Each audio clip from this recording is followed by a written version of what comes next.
Yes, I had powerful drugs. Yes, I had powerful surgeries, and those things are necessary and important, but I could see that they weren't enough. We needed a more root cause, holistic approach. Everyone deserves to have a doctor trained in functional medicine. This shouldn't be exclusive. It shouldn't be expensive. It shouldn't be only for certain people.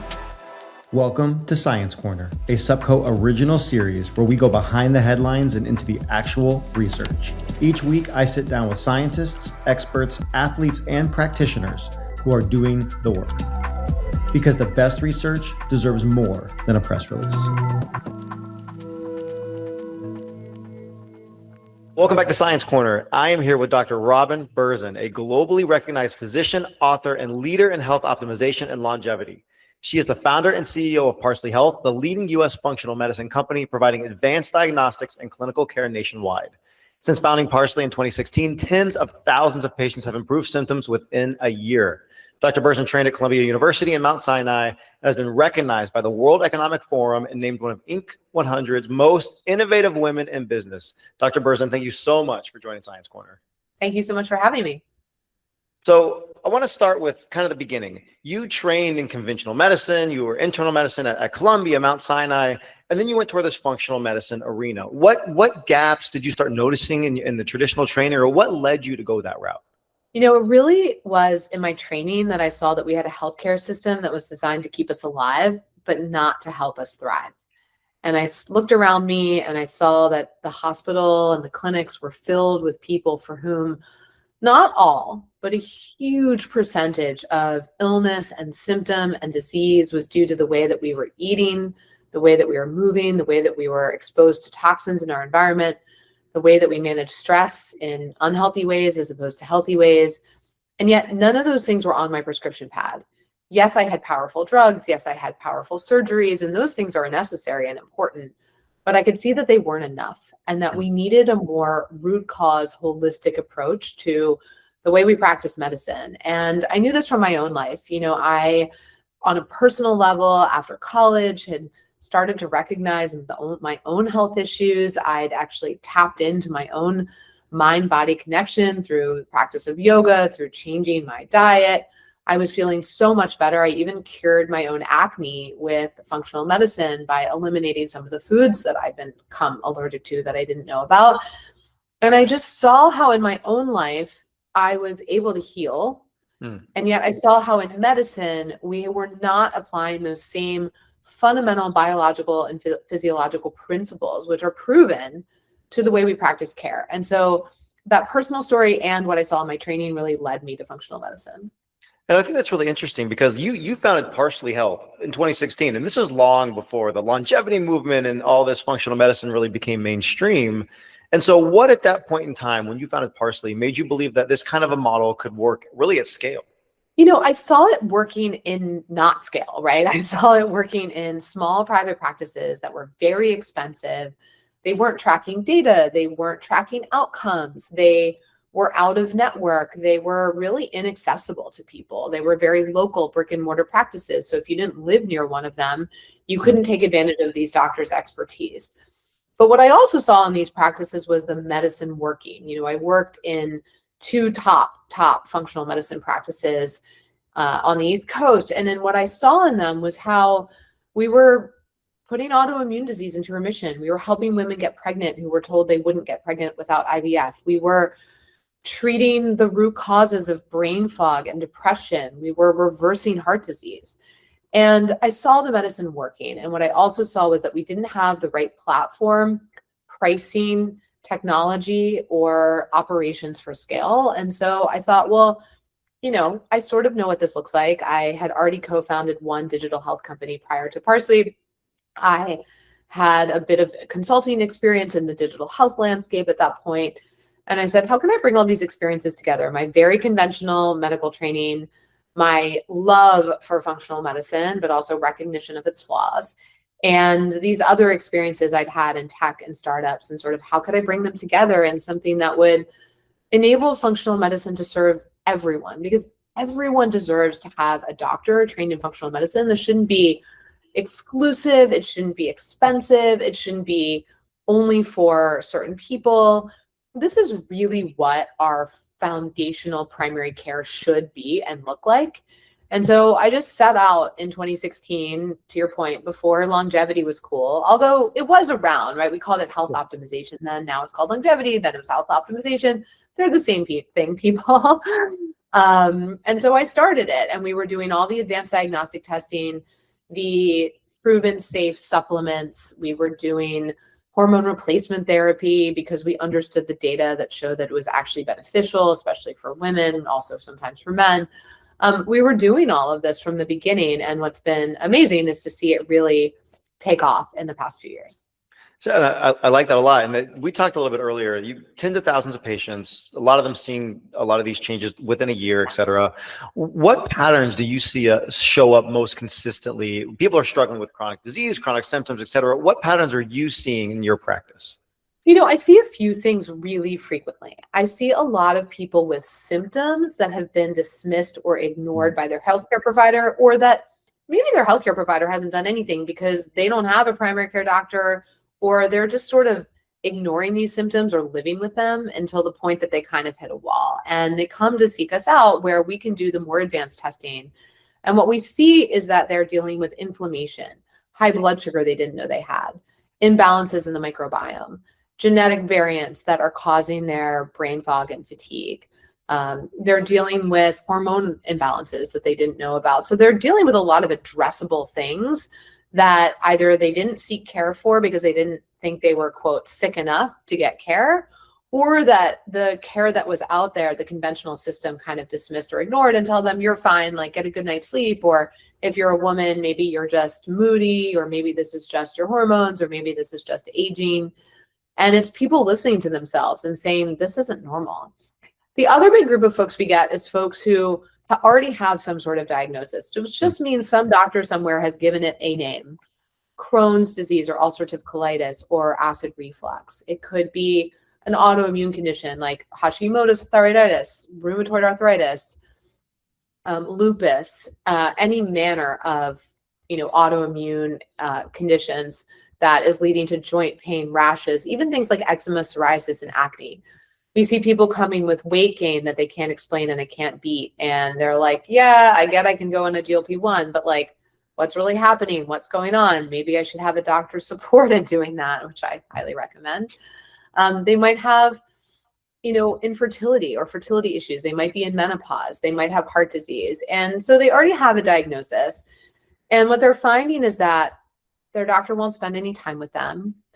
They're sick of 15-minute visits where they can't get their questions answered. They're being bounced around to lots of specialists. So they have too many cooks in the kitchen. Like, the specialist wants me on this drug, but isn't paying attention to my GI issues. And then I have to see a different specialist for that. And they've all got me on medications and a million tests. And so what they're seeking is more time with their provider, more personalized attention, a doctor who's trained to look across the body and understand how all these different parts and issues connect, and a better path forward to healing than maybe the one that they've been given. Because oftentimes if they have a diagnosis, the answer is, well, take this pill forever.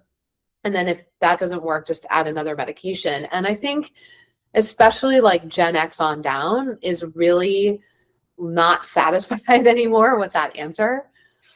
Too big of our generation, or a swath of generations, has understood that wellness and feeling good and health are like a core part of human happiness and human fulfillment. And they're not willing to sort of accept the status quo. And so they come to us for that. I like that explanation a lot of, you paint the picture of going to see all these different specialists for all these different things. Nobody, it's kind of like with how do you tell if it's an elephant? I have a tail, I have an ear, nobody actually knows what's going on. And then when I try to explain functional medicine to people, I think that's a really good way of laying it out. And so do you see people finally like find relief where they're like, oh my God, I've been so many different places. Now you're finally looking at everything in one place and now we're getting answers? Oh my God, day in and day out, right? I mean, I think of a woman who I saw last week who's been dealing, a couple years after her last baby with hair loss and some weight gain that doesn't really make sense because she's active and she's eating well, and this ridiculous level of tiredness that goes beyond having a 2-year-old, right? Like, telling moms 2 years out that you're exhausted all the time because you had a baby 2 years ago is really unfair. She's having migraine headaches. She's noticing all these things in her body, but they just don't fit into the what is this kind of typical category? And so in her case, we were able to uncover through testing that she's been dealing with underlying food allergies she didn't know she had, significant imbalance in the gut microbiome, and underlying Lyme disease that was never caught. Oh my goodness. And so we were able to treat all of these things. And yes, it took time. We repleted her nutrient deficiencies. We helped heal her gut. We got her off of foods that were making her sick. We treated the Lyme disease. She lives in upstate New York. So guess what? Like, high tick-borne illness area, and some people never notice a bite or got a rash. And so it sort of like went on. And so by addressing all of these things, her hair's growing back, her energy is back, her digestion's good, her migraines went away, she lost weight, and she's like an entirely new person. And so we see this over and over again. We see people who have severe asthma who were able to put their asthma into remission. We see women who were told they would never get pregnant without IVF, get pregnant on their own because we addressed underlying blood sugar issues and help them address their irregular cycles by prescribing progesterone in the right way. And I want to be clear, like, some of this is food, and some of this is lifestyle, and some of this is mental and emotional health, and some of this is treating active disease with medications like progesterone or antibiotics, as the case may be. But understanding the body as ecosystem and figuring out the root cause so that we use the right drugs for the right reason, instead of just band-aiding all her symptoms or his symptoms. Guys, we see guys too. And so these are the things that I think create really big unlocks for people. Being able to tell that story and see everything under one roof, I think under one roof really helps paint that picture really well. I want to talk about like kind of the other side. So with functional medicine, we get all this under one roof. But what we've also done in this longevity boom is we've gotten this explosion of diagnostics. We are wearing wearables. We can get blood work all over. We're sleeping on connected devices. You name it. We have the ability to get that piece of data. I know. I wearable here. Exactly. And so in your practice, in your day-to-day, how do you decide which data actually matters, and how do you help patients just kind of avoid chasing noise? That is our specialty. What we're seeing right now in the wearable tracker boom, in the diagnostics boom, from blood work to MRIs, you name it, what we're seeing is people awash in data, but they don't have answers and they aren't taking action. And I will tell you that if you aren't taking action, you're not getting healthier just because you have all this data sitting in an app somewhere. And so, but that's what's happening. And I think that it's great to have this data. I'm a huge fan. Parsley has longevity labs. So we offer labs nationally through Quest. You can get them in all 50 states. Best price on the market for fully comprehensive labs. It's great to give people data, but what we really need is the next two steps, like I said, which are answers and action, so that we actually get healthier, which is our goal. And what we do at Parsley is we help people make sense of this data. We are trained, all of our providers are trained in an in-house fellowship to learn how to connect the dots across all of these lab markers and MRI markers and wearable data, and how to connect those to your symptoms and your conditions if you have them. And by doing that, we're able to also connect to your food, your lifestyle, your history, your sleep, your activity. And we put those pieces together, and then we give you an action plan to follow that's prioritized.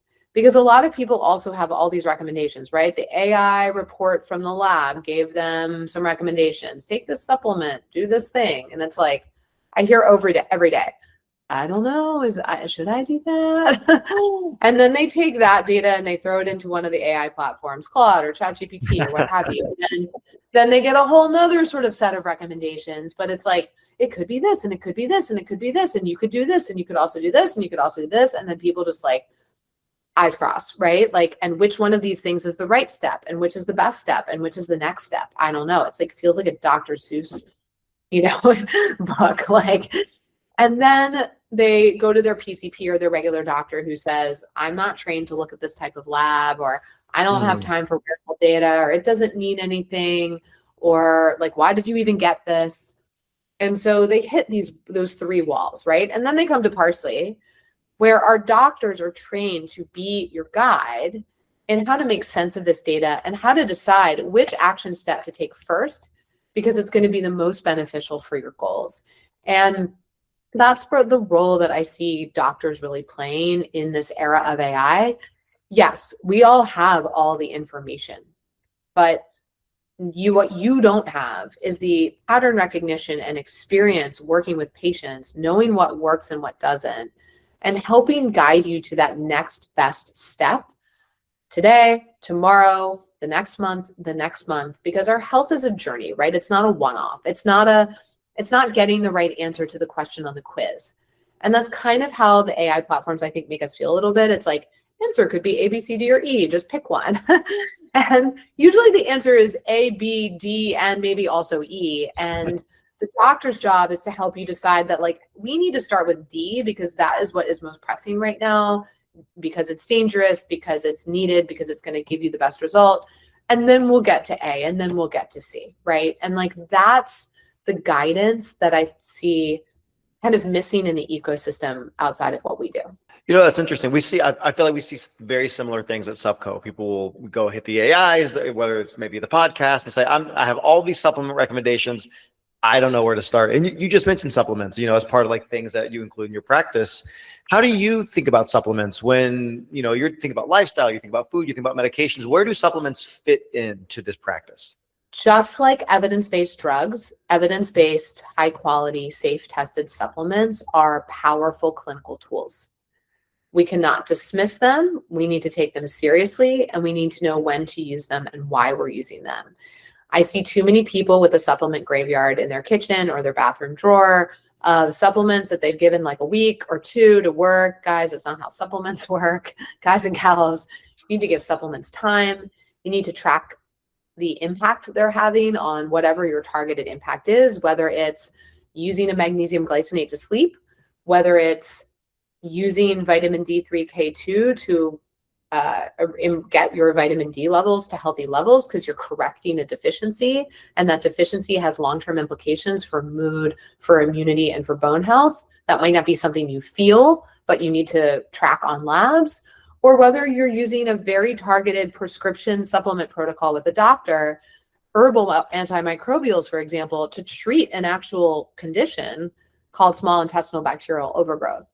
In all three of those cases, the herbal antimicrobials, which are functioning just like antibiotics, the vitamin D3K2, which is addressing a deficiency that is critical to the functioning of major body systems, and the magnesium glycinate for sleep, are all real interventions. They're serious, they work, and we need to know why we're using them, for how long we're using them, how much we're using them, and sort of track their impact. And so we prescribe supplements at Parsley. We do so only prescribing safe, trusted, tested, high quality supplements that are on the professional grade level, of which, you know, one of the reasons I love SuppCo is it's helping people understand that not all supplements are created equal. And there's a lot of counterfeit and just frankly low quality supplements on the market. And those are like taking sawdust, like they're a waste of money and time. And give, frankly, supplements a bad rap, you know? And so safety, testing, quality, efficacy, bioavailability, all of these things really matter when it comes to supplements if they're actually going to be effective. And then what also matters is, like I said, knowing what we're taking them for and what purpose they serve, so that we don't just end up kind of dabbling in supplements, which is what I see too much of, and then sort of not getting the benefit of any of them. Yeah, I agree. I always tend to say the right supplement for the right reason at the right time and the right amount. And past that, if you don't, I always say, if you can't answer at least most of those questions, then you probably shouldn't be taking that particular supplement. By the way, like, why should you be able to answer most of that on your own, right? And so I see people, I always find the supplement aisle at the Whole Foods or like the wellness grocery store or regular whatever grocery store kind of amusing, because I see people, like, I remember years ago I was in LA and I was in Erewhon, and for those of you listening, Erewhon is this like epically fancy healthy grocery store in LA. I live in New York. We don't have one here. I think it's a good thing because I would like rip through cash at this place if we had one in New York. So I'm glad it's only a place. It's like Shangri-La. I only visit it when I'm traveling to the West Coast. And I remember being in the supplement aisle, and this woman was like talking to the guy stocking the shelves and being like, "It's my hormones. Which supplement should I take for my hormones?" And I was like, oh my God, we are asking this poor guy who's like trying to do his job, stocking the grocery store shelves and does not want to be talking to this woman about her hormones. We were asking him what supplements in like a vast array of female health supplements that were on the shelf, what she would be taking. And I was like, this is not how we do it, people. And so really triangulating supplement recommendations to lab tests, to symptoms, to actual diseases, to goals and health optimization, longevity goals. It's critical to have a knowledgeable provider in the mix. I just don't think you can do it without it. So at this point, you've created some expert targeted gut health protocols on SuppCo. We've covered leaky gut, constipation, diarrhea, but how do you decide when personalization is important versus when a core protocol is going to be okay? The first thing I say is if you're having new symptoms, these are brand new symptoms, you're like, I don't know where this came from. Listen to your body. Like no matter what, you should be going to see a doctor when you're having new symptoms. By that adage, you should also be going to see a doctor if you've had symptoms for a really long time and they're just not going away. Like in all cases, using a supplement protocol, even my amazing go-to safe, trusted gut health protocols are as a supplement protocol is not something I would do without also seeing your doctor and making sure you understand what's going on. That said, I have some really great gut health protocols. We've treated over 50,000 patients at Parsley Health, and so we have a very robust data set on what works.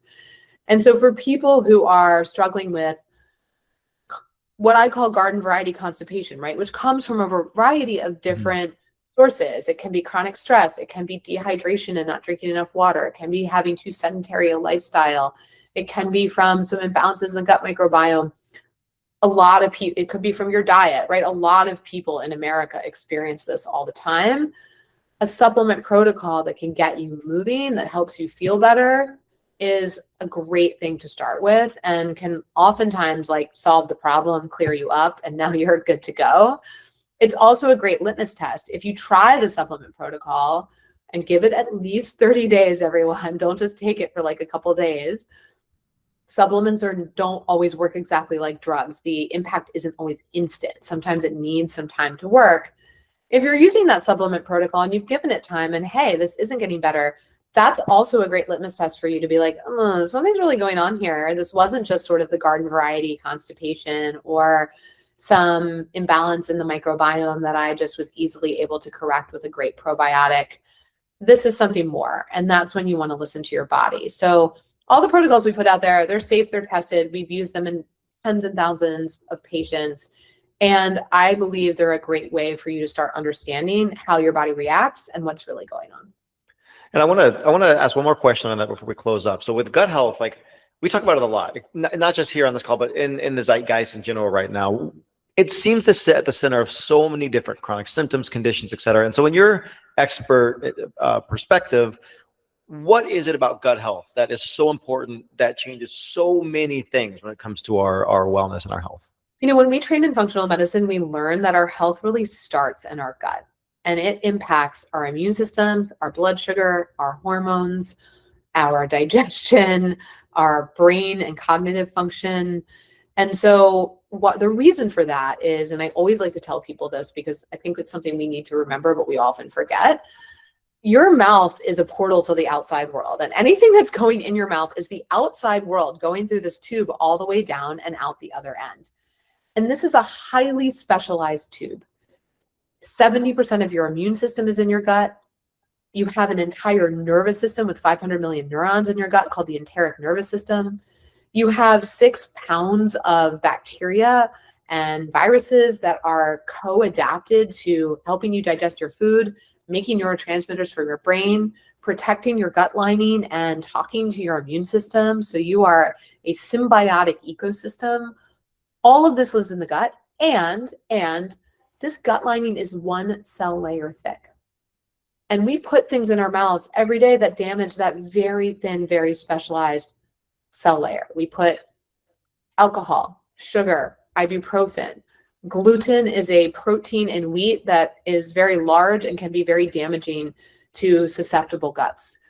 There are all sorts of things that we put in our mouths that are not so good for this gut lining or not so good for the microbes that are in there protecting this gut lining. Antibiotics too frequently is another example. Over-the-counter drugs, other medications, stress breaks down this gut lining. And so for all these things, I would just summarize everything I just said as modern life is being thrown at you, it's being ingested through your mouth, and it's hitting this incredibly specialized tissue that then is talking to your nervous system, your immune system, your brain, and your hormonal system. And it's signaling all of those things. And so when we have a healthy gut and healthy digestion, that is the key to having a healthy body. You cannot have healthy body without a healthy gut.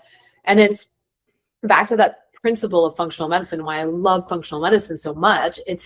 We understand the body as ecosystem. Your digestion isn't an organ in a jar sitting over here, and your heart's over here, and your brain's over here. It's an interconnected dance, and we have to look at it as a whole if we're going to understand it, and if we're going to give you the right treatment, the sustainable treatment, the most effective treatment. Oh, that's such a great explanation. I feel like I learned so much just from that short statement there. I love that. Thank you. My last question for you, Robin, I want to get personal on your supplement stack. I want to know the supplement that you cannot live without, you're non-negotiable, and what's one that's flying under the radar that you wish more people knew about? Ooh, I have a couple non-negotiables. Okay.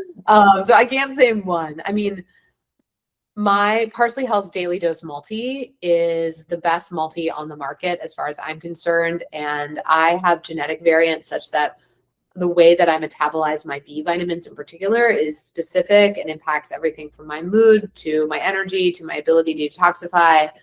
So this has just been like my favorite multi, and I really feel it when I don't take it. The other thing that I take religiously is magnesium glycinate. It helps keep my nervous system calm. It helps my muscles recover from workouts and helps me sleep more deeply. Creatine has become a big one for me. So I'm on a weight training journey, especially after I got diagnosed with osteopenia. So I've added creatine. I've added AlgaCal Plus, which is a bone support supplement that I really like. And I've also added one recently. It's a specific prebiotic called Bondia, which is helping me prevent some level of bone loss. And so I've got my bone stack. And then the one that's flying under the radar, because I think all of these, are maybe ones that you've heard about, or if you're, not on a bone health journey like I am, although all women in midlife should be on a bone health journey. So, this is all applies to you. The other one that's maybe under the radar that I've been taking more frequently lately is Urolithin A, which is about supporting mitochondrial function. And I'm 44. And so I'm very much at that place where I'm really starting to lean into longevity protocols for myself around kind of going into perimenopause, menopause, which is not for me yet, but is coming very much on the horizon, and doing everything I can to support my body through that transition and beyond is like what I'm absolutely focused on. Yeah, I love a good Urolithin A reference. It's a big one right now. I think a lot of people should be taking it. Dr. Robin Berzin, thank you so much for joining Science Corner. It has been a pleasure. Thank you for having me. So good to be here.